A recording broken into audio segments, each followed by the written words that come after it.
Hey everyone, welcome to this video. So along with my normal content every week that I post on a Monday evening, I'm going to be posting a series of these shorter educational type of videos that are going to run in parallel with the main content. So let me know what you guys think.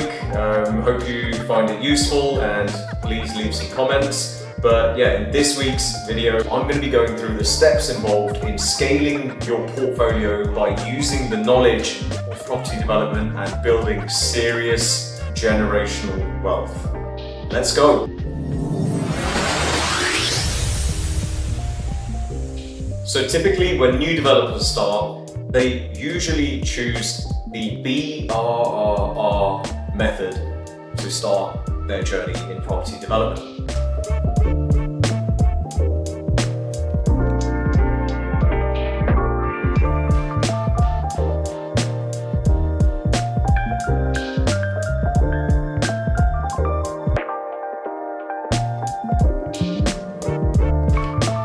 Now, BRRR method stands for buy, refurbish, rent, refinance, and then repeat.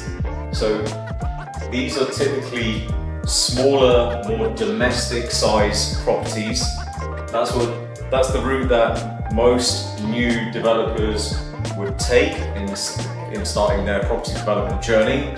However, one thing that we all do not have enough of is time.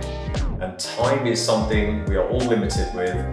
And this method can be a good method. It's a good method to use. However, it can take a while for you to create enough of a portfolio that provides any kind of meaningful amount of return in terms of cash flow.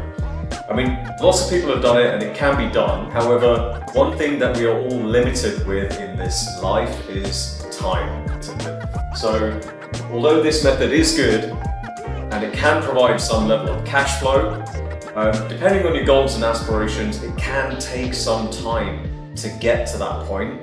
And especially if you want to build serious generational wealth, this method is going to take you a long time. So, time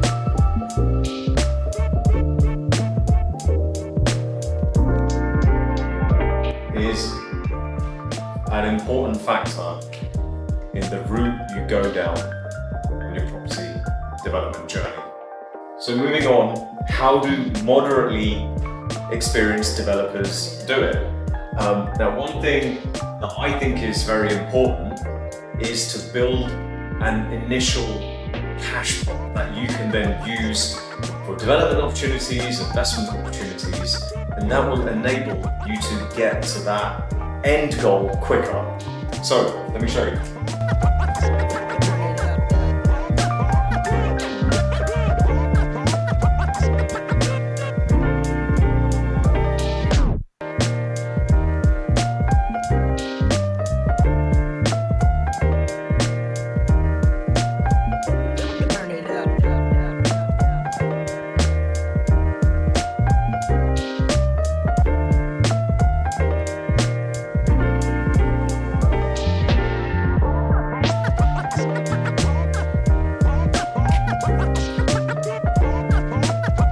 As I mentioned, it is important to build up that initial cash pot. And the only way you can do that really in property development is to do development opportunities to sell. Now, this method involves retaining assets and your equity cash can be tied up in these assets. Whereas what you're doing here is you are developing to sell. That's what development opportunities are. And then investment properties are ones that you retain, which bring in cash flow. So I would always say the first 1 or 2 properties, possibly 3 properties you want to do as development opportunities so you can build up that initial cash pot. And then once you've built up a bit of a cash pot, then you start diversifying into investment properties, and at the beginning they're typically going to be small domestic properties and houses. You can start to build up a bit of a portfolio, and then you'll start to move on to doing larger developments, which will then allow you to, again, spread your money into other investment properties from the profits that you generate from the sale of these development projects. And then what happens is you move on to larger developments, which in turn should have larger profits, which you can then diversify into more cash generating assets. And again, at this level, they're probably likely to be smaller domestic type of properties. However, what you can do is take it one step further and do what experienced developers do. Wouldn't it be nice to build multiple apartment buildings or mixed-use buildings which are cash-generating assets as part of your investment portfolio? So this is how experienced developers do it.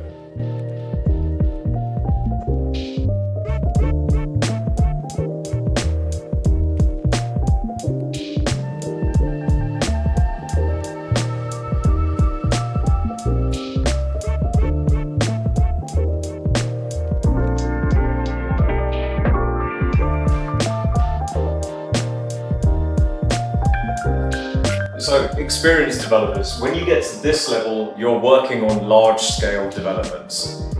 So this is where you can start creating serious generational wealth.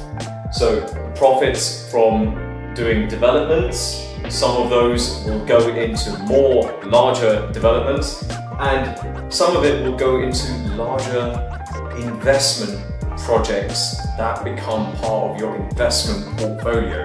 So you're no longer building out buildings to sell, you're building them out to create cash generating assets that become part of your investment portfolio.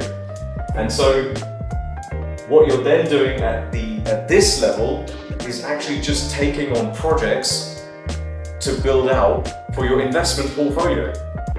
This is the stage where you can start to really scale up your portfolio with these bigger cash generating assets. So what route do you want to go down?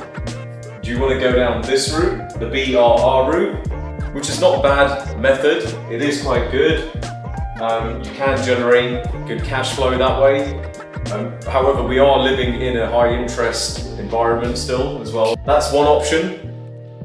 But when you get to this level, for the limited time that we have in this world, this is going to get you to that generational wealth stage.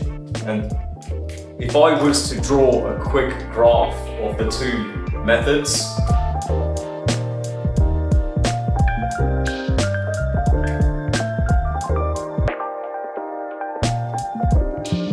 so new developers and maybe moving into moderately experienced developers, your growth path of money might be something like this. Steady pace, moving upwards nicely. But when you get to this level, your growth path might go something like this.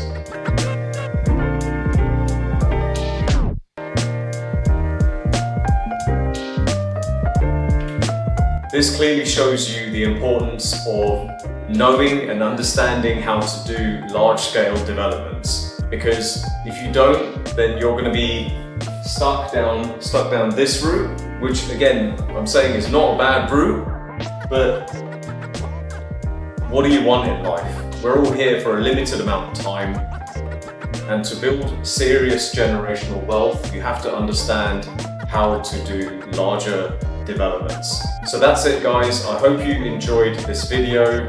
If you did, then please leave some comments. And as I mentioned, I'm going to be doing a series of these smaller, shorter educational videos. I'm not sure how many I'm going to do, and they are in no particular order.